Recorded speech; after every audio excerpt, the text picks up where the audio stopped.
두 번째 강의를 맡은 김주표 변호사입니다. 저도 마찬가지로 제 소개를 먼저 하고, 제 주제가 투자계약 주요 쟁점이라고 했는데 실은 어떤 부분을 말씀드리면 좋을까 싶어서, 그래도 투자계약에서 가장 많이 쓰이고 있는 상한원한 우선주 주식에 관한 투자계약서 RCPS를 먼저 말씀을 드리고, 그 RCPS 다음에는 제가 생각했을 때 제가 투자계약서를 검토해 오면서 이 점은 좀 미리 좀 봐주셨으면 어땠을까 했던 부분들이 한 두 포인트가 있거든요. 대표적인 포인트죠. 그 두 포인트에 대해서 중요 약정이라고 해서 제가 한번 잡아봤습니다. 먼저 제 소개를 좀 드릴게요. 저는 생긴 거는 마동석 닮았다는 얘기를 많이 듣는데, 그래서 주로 변호사 어떤 전문 분야냐 보다는 운동 뭐 하세요? 막 이런 질문을 많이 받거든요. 그래서 먼저 말씀드리면 전 유도를 10년 넘게 하고 체육관에 나가서 운동하는 걸 즐기고 있고요.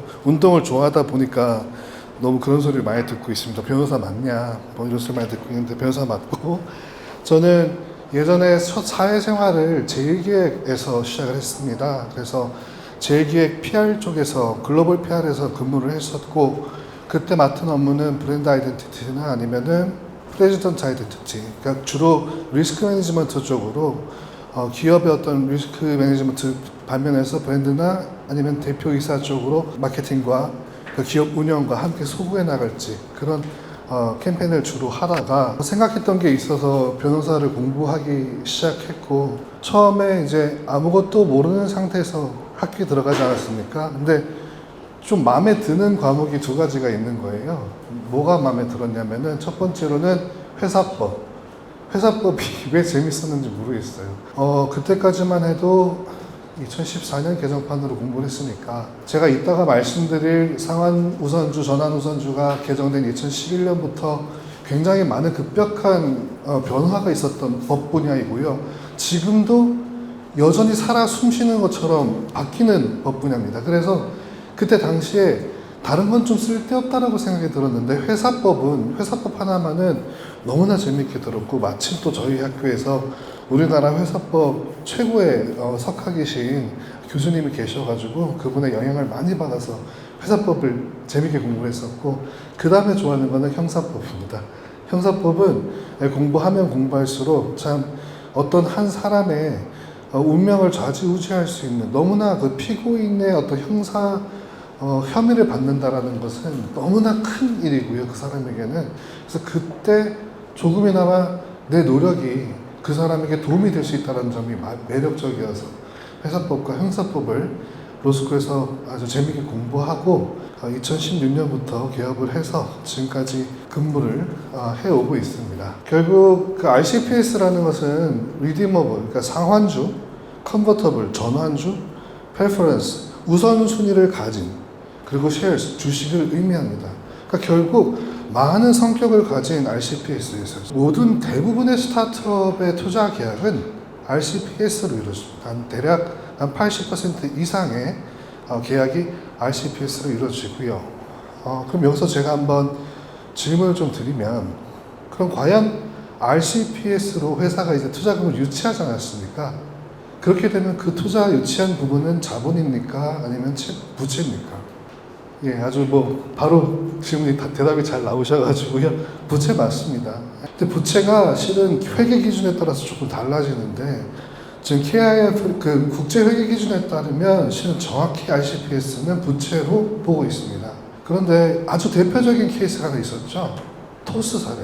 토스가 실은 인터넷 은행을 하고 싶었던 회사이고, 인터넷 은행업이라는 것은 결국 허가업이기 때문에 금융위에 어떤 심사를 받아야 되고 허가를 받아야 됩니다. 근데 토스가 그때 당시에 대규모 RCPS를 유치한 상태였었고, RCPS는 실은 국제회계 기준, 그러니까 스타트업 비성장 주식은 실은 국제회계 기준보다는 국내 회계 기준을 따르는 경우도 있기 때문에 그 당시에는 자본이다라는 개념으로 심사를 넣었는데, 금융위에서 아니다. 야, 인터넷 은행 하려면 자본 안정성이 얼마나 중요한데 너 지금 이거 팔아. R이잖아, R. 리디머블. 언제든지 그 투자자가 현금으로 회수할 수 있는 상환해버려야 되는 그런 주식이잖아. 이게 무슨 자본이야. 너희들은 자본 안정성이 없어. 라고 하면서 인터넷 은행 그 심사, 예비 심사를 통과하지 못했었죠.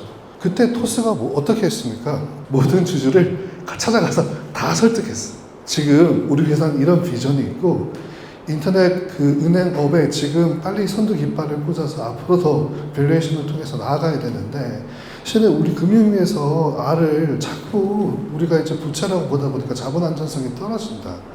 제발 이거 R 좀 뗄 수 있겠어? 모든 주주의 동의를 받아서 RCPS를요, 그냥 CPS로 바꿔서 예비심사 통과하고, 그래서 지금 인터넷 은행업 하고 있는 겁니다.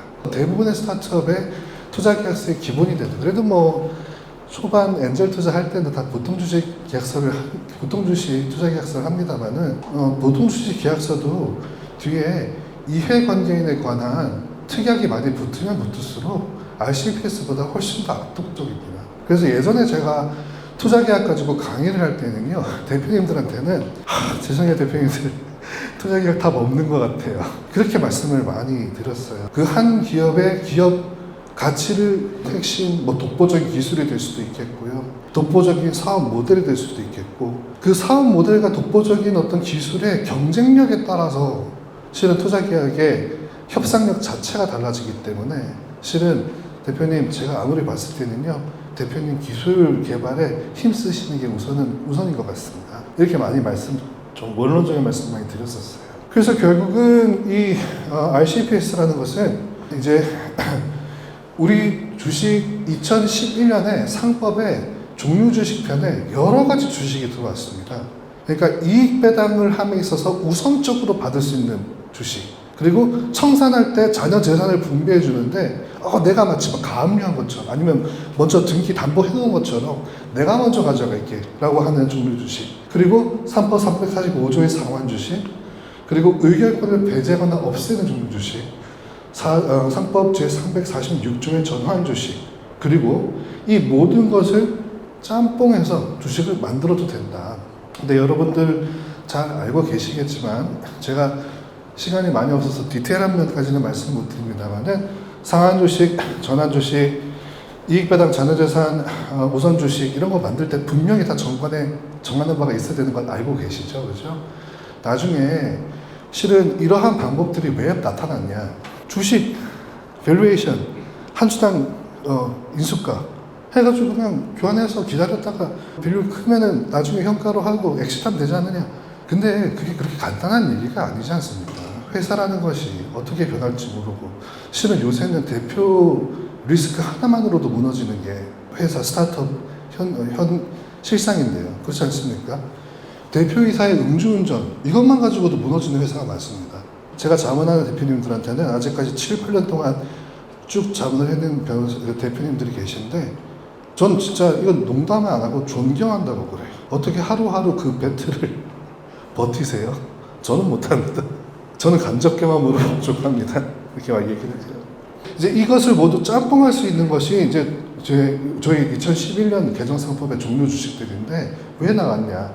물론 아까 기본적으로 말한 그 투자의 개념과 동시에 요새 보통 주식으로 투자를 하는 경우에는 RCPS라는 경우도 있고, 보통 주식으로 하는 경우도 있고요. 그죠? 사채라는 경우는 전환사채라는 경우도 있고, 신주인수급을 사채라는 경우도 있고, 신주인수급을 사채는 아주 극히 이루어집니다만은 여러 가지 방법이 있는데, 회사 경영 상태에 따라서 그때그때 알맞은 방법을 취해서 투자를 받으라라는, 이거는 상법이 굉장히 오픈해 준 거거든요. RCPS가 실은 저희 상법은 주로 일본에서 수계를 좀 많이 해왔는데, 일본법을 모델로 많이 가져왔는데, RCPS는 실은 미국 법 쪽 겁니다. 그래서 거의 지금 투자계약서 모델을 보면요, 미국 계약서를 그대로 번역한 수준이거든요. 그래서 우리나라 기존의 상법 질서와 맞지 않아서 2011년에 종류 주식이 개정이 된 것이고, 지금까지도 하나하나 맞춰나가고 있는 겁니다.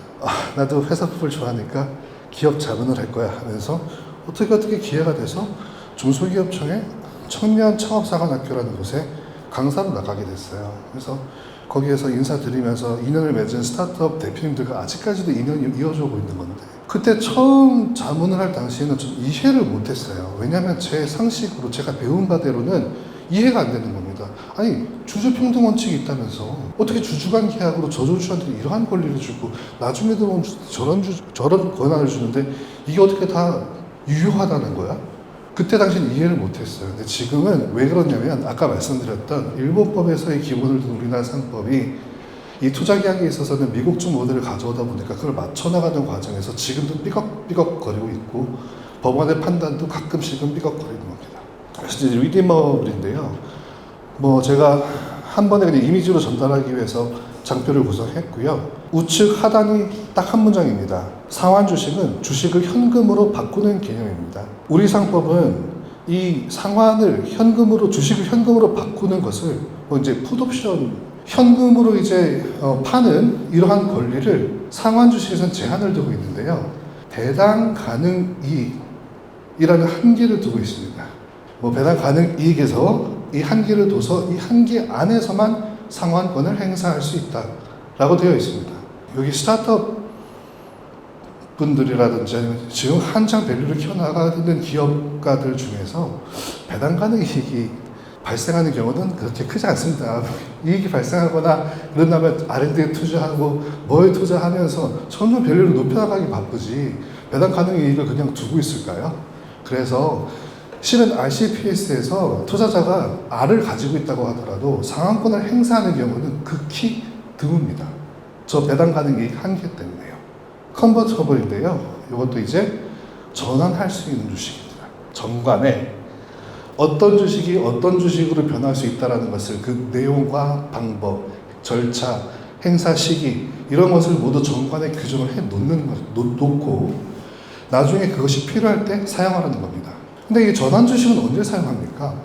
회사 가치가 떨어질 때 쓰는 겁니다. 회사 가치가 떨어질 때 자신의 적어도 회사의 어떤 그 주식 가치를 보존하기 위해서 마지막으로 사용하는 겁니다. 뭐 예를 들어서 IPO를 했는데 공모가가 지금 내가 투자했던 가격의 70% 이하로밖에 미치지 못해. 그렇게 될 경우에는 나도 그 70% 이하의 가격으로 산 것과 같이 픽싱을 해달라.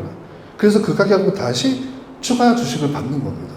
그러면서 전환을 하는 거거든요, 보통 주로. 그렇게 회사 가치가 떨어졌을 때 담보용으로, 투자자 입장에서는 담보용으로 사용하는 게 전환 주식입니다.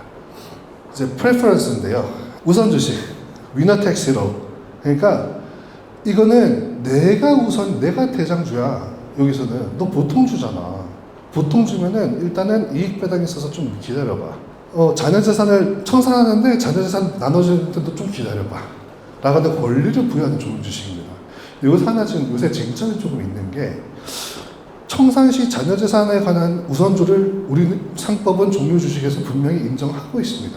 그렇다면 청산 유사한 자녀 재산 배당 청구권을 인정할 수 있을까?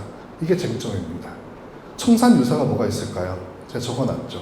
M&A, 합병, 아니면은 경영권의 이동. 그러한 경우에 과연 이 자녀 재산을 청구할 수 있을까? 이거 지금 법원에서 좀 논점이 갈리고 있는 부분이거든요. 제가 나중에 주요 쟁점에서 말씀드릴 부분인데 아마 투자계약서를 보신 분들이라면 이해관계인이라는 건 다 아실 겁니다. 예. 그 이해관계인 규정 하나 때문에 너무나 고통을 받으신 제 의뢰인이 있거든요. 그런데 그분은 독보 기술이 있으셔서 꿋꿋이 다시 살아남으셔서 지금 열심히 승승장구하고 계신데 그 이해관계인이라는 것을 두고 있기 때문에 실은 마치 저 경영권이 이동했을 때에도 자녀 재산을 청구하는 것처럼 아니면 분배를 해야 되는 것처럼 규정을 했다라고 한다면 이거는 좀 나중에 덧붙여서 설명을 드릴게요. 저희가 이제 RCPS가 뭔지 아주 간략하게 알아봤습니다.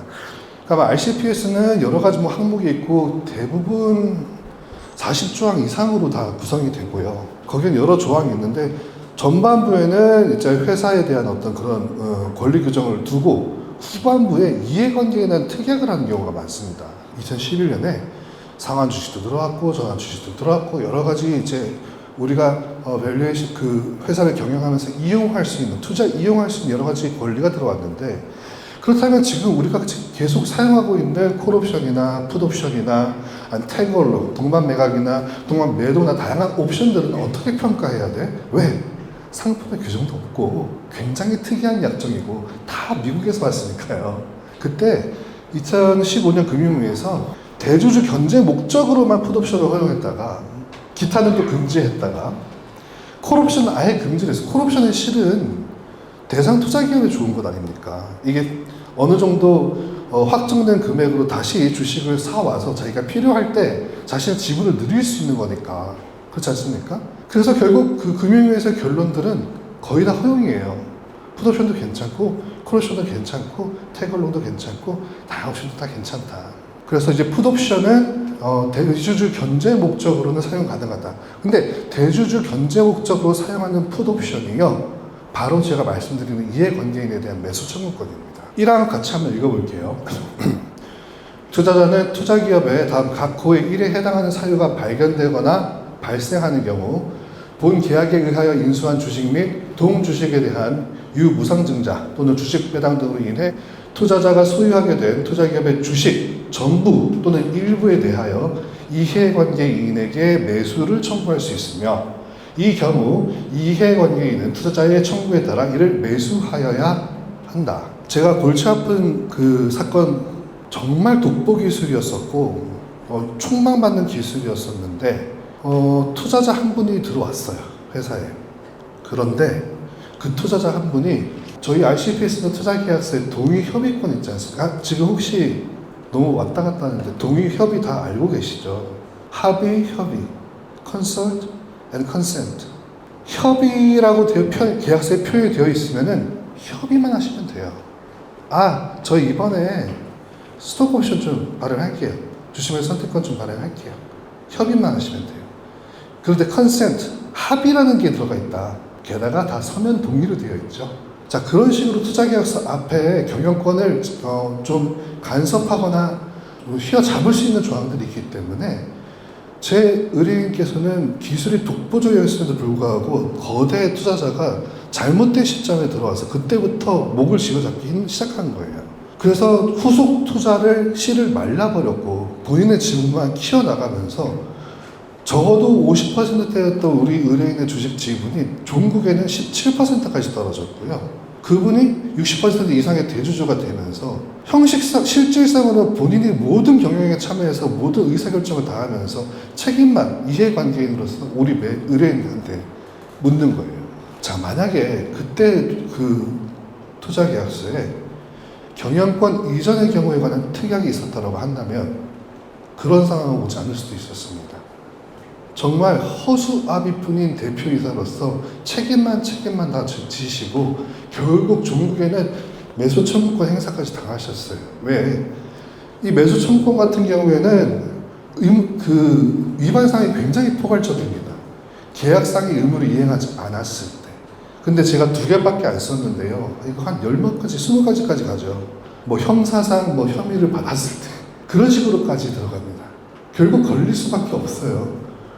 그래서 그분 같은 경우에는 매수 청구까지 당하고 그러면서 그 와중에 실은 다른 경업에 해당하지 않는 다른 비즈니스 쪽으로 키워가지고 그쪽을 빨리 발전시키면서 이쪽을 매수 청구권 오케이 틀어와라 돈 줄게 라고 하면서 엑시트가 나오셨죠. 그래서 지금은 잘 되고 계십니다. 근데 제가 드리고 싶은 말씀은 이게 투자계약이라는 게 거시적으로 보면 쉽습니다. 이게 보통 투자자와 이게 투자 대상 기업의 그 권리 의무를 조율하는 거니까 그런 관점에서 보면 쉽거든요. 그런데 이 세세한 디테일 같은 부분에서 이해관계인의 어떤 경영권 이전에 관한 특약이 한 군데라도 존재했다고 한다면 사태는 막을 수 있어요. 저도 실은 이러한 말씀을 이렇게 결과가 벌어진 다음에밖에 말씀을 못 드리겠어요. 그만큼 투자계약 전체를 이해하는 것은 쉬운데 이게 실무상으로 들어가면 어떤 효과가 발생할지는 진짜 모릅니다. 위약벌이거든요. 혹시 위약벌과 손해배상과의 차이점을 알고 계시는 분이 계신가요?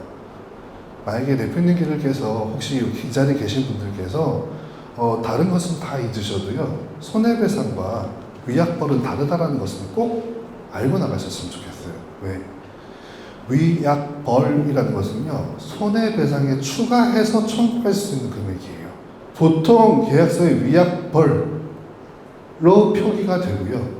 보통 그 위약벌을 규정하는 윗조항에 손해배상에 대한 일반적인 규정이 들어갑니다. 그래서 사람 헷갈리게 하는 거예요. 일반적으로 계약서를 보실 때 1항에 손해배상에 관한 규정이 있고 2항에 뭐라고 하면서 위약벌이 있는데 뭐 이런 경우 위약벌 내라 그러네? 아 그냥 뭐 손해배상을 좀 구체적으로 규정했나 보다라고 말거든요. 그게 아니라는 겁니다. 2항부터는 너무나 색다른 위약벌이라는 걸 규정하면서 특정 의무를 그 사람들어 꼭 하라는 의무를 지우는 거예요. 예를 들어서 지금 가위약벌이 있고 나위약벌이 있는데요. 여러분들께서 보셔도 가위약벌은 이 본 계약에서 정한 의무를 위반하고 수정하지 않는 경우라고 하지 않습니까? 매우 일반적입니다. 그래서 실은 이건 법원에 가면 이러한 일반적인 규정에 위약벌을 붙인 것은 당사자 의사 해석에 따라서 위약벌이라고 했지만 이거는 손해배상으로 봐야겠는데? 라고 할 수도 있습니다. 다만 나항의 위약벌을 보면요. 주식을 대표이사가 처분하거나 투자자의 우선 매수권을 함께 행사하지 않거나 하는 경우에는 아예 사들인 금액, 주식 매입 금액의 50%를 위약벌로 내라는 소리입니다. 이 말은 저 조항 위반했으니까 마치 벌금처럼 주식 매수 대금을 50%한테 주고 자 보자 나머지 보자 너 이것도 위반하고 너 지금 재정 수준 안 되네 자 이거 다 위반했으니까 이 사건 파기로 손해배상은 이 정도 나와 내 손해배상은 하는데 근데 내가 주식 매수 청구권을 행사할게. 주식 매수 청구권은 내가 처음 주식 인수했을 때부터 복리로 15%씩 붙인 가격이야. 주식 매수 청구권도 하고 위약벌도 하고 이렇게 되는 겁니다. 너무나 할 말이 많은 분야예요. 투자계약이라는 것은 저도 보면 볼수록 흥미롭고 실은 오히려 제가 대표님들한테 의지하면서 같이 검토하기도 하고요. 처음부터 작성했었던 원작자의 의도가 굉장히 곳곳에 숨어 있기 때문에 변호사로서는 굉장히 도전적인 분야이고 숨은 그림 찾기 하는 그래서 맺은 말인데요. 제가 처음 로스쿨에 들어가서 회사법을 배울 때 회사법은 단체법적 성질을 특징을 가지고 있다. 그때는 법이 뭔지도 모르는데 단체법은 뭐야 하면서 이제 이해가 되는 겁니다. 회사라는 것은요 여러 사람들의 꿈이 있는 곳이고 근로자들의 인생이 있는 곳이고 대표이사의 평생의 비전이 쏴라 숨쉬는 곳이고 투자자들의 날카로운 투자의 어떤 그 선택이 녹아드는 곳이고 여러 가지 이해관계들이 있기 때문에 실은 너무나 지금 드릴 말씀이 많지만 적어도 투자계약에는 이러한 뼈대를 가지고 있고 그리고 특약에 이러한 위험한 조항들이 있으니까 이 투자계약은 아주 편안한 마음으로 하나하나 다 확인을 해 보셔야 되겠다라는 마음을 좀 가지셨으면 좋겠습니다. 자, 이상으로 강의를 마치겠습니다.